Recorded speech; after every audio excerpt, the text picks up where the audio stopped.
I mean, a good Christian should be a good investigator. You know why? Because they should have discernment, right? And of course, as a pastor, if you're a good pastor in the middle of warfare, you're going to be at a dark level. My question is, can you detect a witch from your investigative background? Now God's put in me a pastor's heart. Right. And He's given me discernment for con men.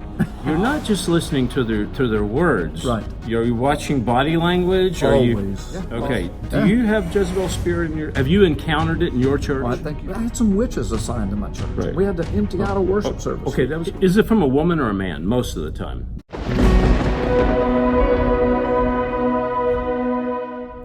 Everybody, David here. I'm with my friend, Carl Gallups. How are you, buddy? Yeah, good to see you. Yeah. So, Carl, you were a deputy sheriff. Right. You did a lot of investigating. I did. Are there any connections between an investigator and investigative work and a Christian? Because now you're a pastor. Now you're a pastor. You know, I get asked that question a lot. Really? People are fascinated by that. Yeah, because I guess in most people's minds, from the beginning, they cannot imagine how you could go from being a cop, deputy sheriff, criminal investigations, to a pastor. How do you make that transition? I think it's made me a better just pastor because, and I'm not saying I'm better than anybody else. I'm not comparing myself to anybody else, but I'm saying because in those 10 years of law enforcement, I got involved in people's lives at a deep level, sometimes a dark level. Right, yeah. And of course, as a pastor, if you're a good pastor in the middle of warfare, you're going to be at a dark level. Okay. And I mean dealing with death and pain and crime and I mean everything from murder to rape to child molesting to kidnapping, anything that you can imagine in law enforcement. I dealt with it at one level or the other. Right. And then as a pastor, I'm not a cop. I don't play cop. Now God's put in me a pastor's heart. Right. And He's given me discernment for con men. There we go. He's given me discernment for evil that's trying to hurt or attack. And the Holy Spirit discernment, you put all that together, I think it makes a pretty good package. So somebody comes to you and says, "Hey, I need counseling," or you're counseling them. Yes. You're not just listening to their words. Right. You're watching body language. Always. I listen to language that's used, the way they frame their topics and subjects, how they communicate. I watch their body language. But again, please, I want people to know, I don't play cop with my congregation. I understand. It's just when I've been trained that way. No, but listen, a good pastor, a good Christian should be a good investigator. You know why? Because they should have discernment, right? Yeah. Not just watch what somebody says and hear what somebody says, but feel what somebody says. Yes. I agree. Yeah, no, I agree. So I think that's been good for me. And listen, it's been good for the church that they say that. Yeah. Because I don't want to bore your audience with these long stories, but the bottom line is we've been through several attacks through the years, spiritual attacks and physical attacks. Yeah. Well, listen, I had some witches assigned to my church. Right. We had to empty out a worship service. Okay, that was going to be one of my questions. Can you detect a witch from your investigative background? Well, yeah, and I don't want to give all credit for whatever discernment ability I have to me being a cop. I'm saying that helps the enhancement of the Holy Spirit discernment. Exactly. So I'm not going to sit here and say, oh yeah, nobody ever fools me. No. But I am going to say, yes, I often can detect, and witchcraft comes in various shades of masquerade. Right. I mean, they don't come in with a black pointy hat. How does it come into the church? How does witchcraft enter? Because you pastor a pretty large church. Yeah. Well, many ways. I mean, witchcraft is defined. It can be in the scriptures. It can have to do with sorcery. Witch comes from the word pharmakeia, which means the use or abuse of substances. Let me finish. Okay. The use or abuse of substances to open up portals and demonic or demonic communication. Okay. So the Bible speaks about that. Okay. So there's that, and then there's just this manipulative spirit, kind of like, or a Jezebel spirit, sexual perversion, seducing. All of that is a part of witchcraft. Okay. So, you said pharmaceutical. Yeah, pharmakeia. Pharmakeia, but that's pharmaceutical.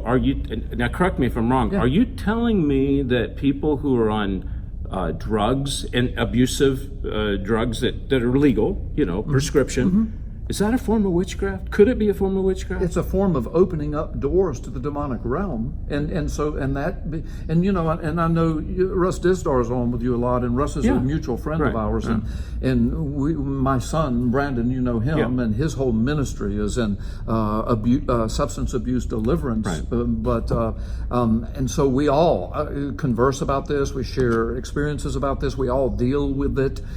So yes, it can be, it sure can be, and we could do a 4-hour show on this. But just for this brief interview, yes. And here's the thing. It's what Jesus told in his lakeside parables at Galilee when he spoke of, look, you've got to understand the kingdom work as it moves forward. The enemy's going to come in under the shadows of darkness and plant tares among the wheat. Absolutely. It's going to be there. Absolutely. It's going to be there, and you've got to have discernment and be open to the Holy Spirit to deal with it. You mentioned Jezebel spirit. Uh-huh. We're talking about planting. Yeah. Okay. Do you have Jezebel spirit in your? Have you encountered it in your church? Well, thank you for switching the way you asked it. I have encountered it. I'm sure it's still there in that we've got hundreds and hundreds of people that come to our church, and some of them are visitors and some of them are new. So there's always somebody that Satan's using, I'm sure, but we do not tolerate the Jezebel spirit. And when it manifests itself, we deal with it. I call it the big daddy and the big mama spirit. You know, people that want to just run things, control things. Sometimes that involves sexual perversion and seducement. The Jezebel spirit, you can call it whatever, or the spirit of Baal. What do you call it, Jezebel spirit? What's the key characteristics? Well, the key characteristic defined by the scriptures. Yeah. Of course, we know Jezebel way back in the Old Testament, but we also hear it spoken of, that woman Jezebel in the book of Revelation, to a letter to one of the churches, Thyatira, I believe. But the bottom line is, it had to do with sexual perversion and a false teaching that surrounded that, and we don't know exactly what was being taught. But when you read Paul's letters to the church at Corinth, he says there's a man there that's sleeping with his father's wife. Now, does that mean with his own mama or a stepmama? So there was a sexual perversion in that that was corrupting the church. We read about fleeing from sexual immorality, et cetera, all through the New Testament documents, letters to churches. Then we get to the book of Revelation, and we read about that one church where that was a prevailing sin, and I think the implication is that wasn't being dealt with. And so the Lord chastised that church and said, you better deal with this Jezebel spirit. And so I don't think the Jezebel spirit is relegated to just one church or one denomination or anything like that. It can be anywhere. It's a part of the tares among the wheat that Satan plants. But it's evil, it's vicious, it's manipulative, it's especially strong because it is a seducing, usually sexual.